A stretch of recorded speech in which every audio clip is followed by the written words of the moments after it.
Hey guys, time for another video update on my rolling chassis. Man, this thing is almost done. I should really be taking more videos as I go.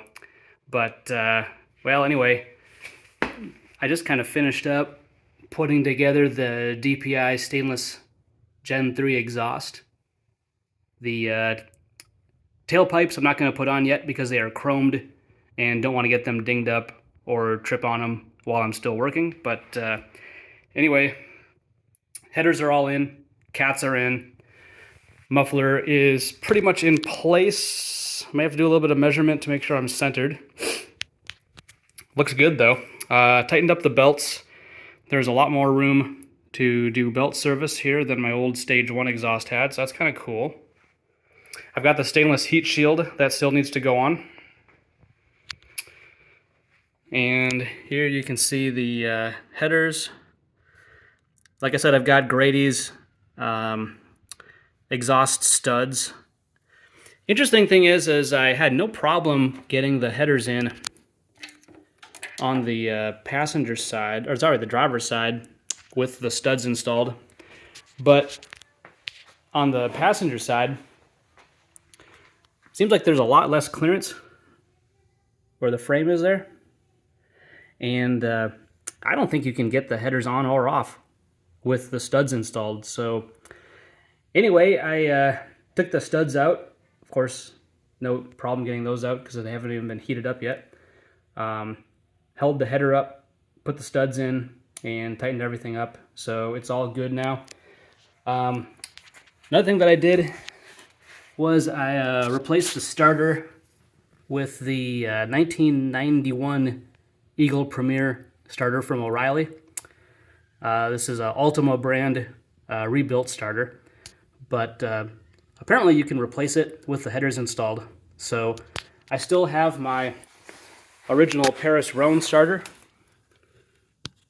Works great, but don't want to take the headers out some fine day when it does die.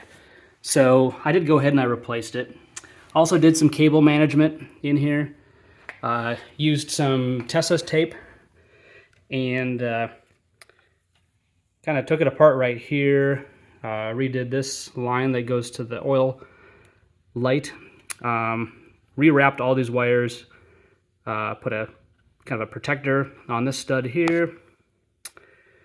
And man, it's kind of hard to see, but oh, there you go. So I put a clamp into the side of the engine. It's an M7 stud, or a hole that goes in there, and got that to kind of hold all the starter wires up and out of the way. Not going to touch the exhaust.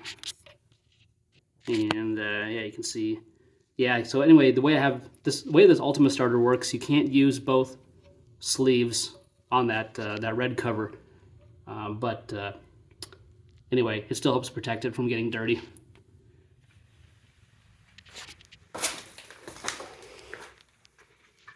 Got the axles installed. Got pretty much all the water pipes. Yeah, actually got all the water pipes installed now.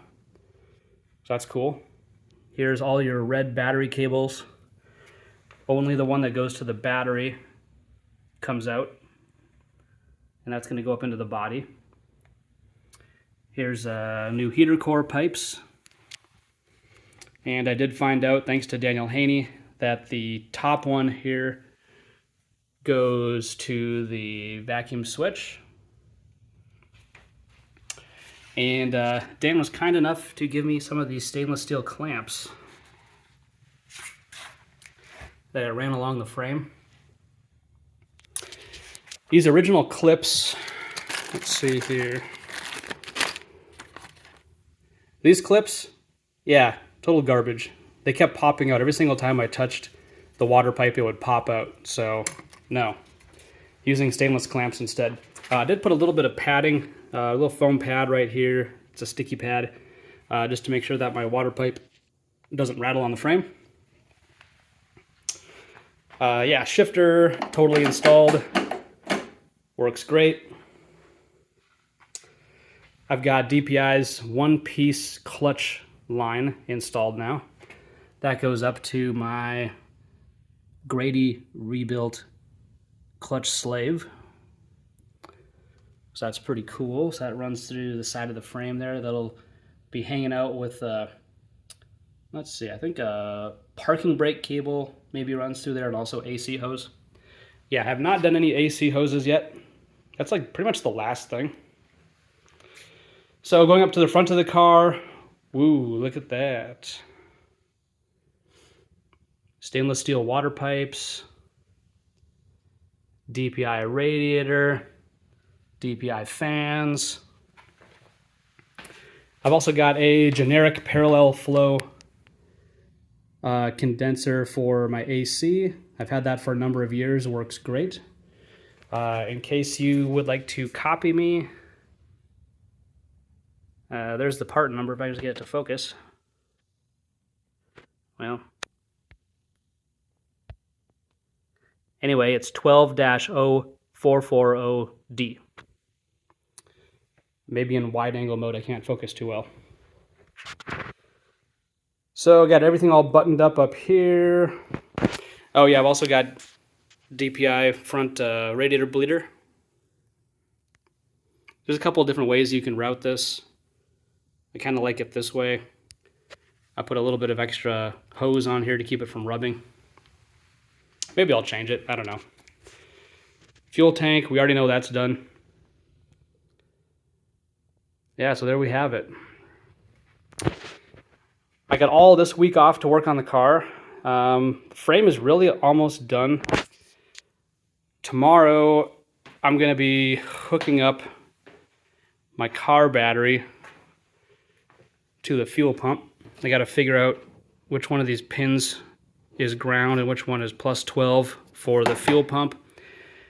And I'm going to run the fuel pump and check for leaks. So hopefully none of this stuff leaks.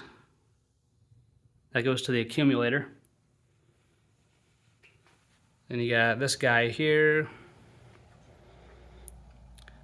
And yeah, I don't think anything here is going to leak. Fuel filter.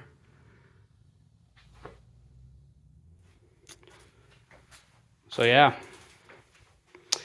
Oh yeah, another thing I'm going to do is this lame connector right here.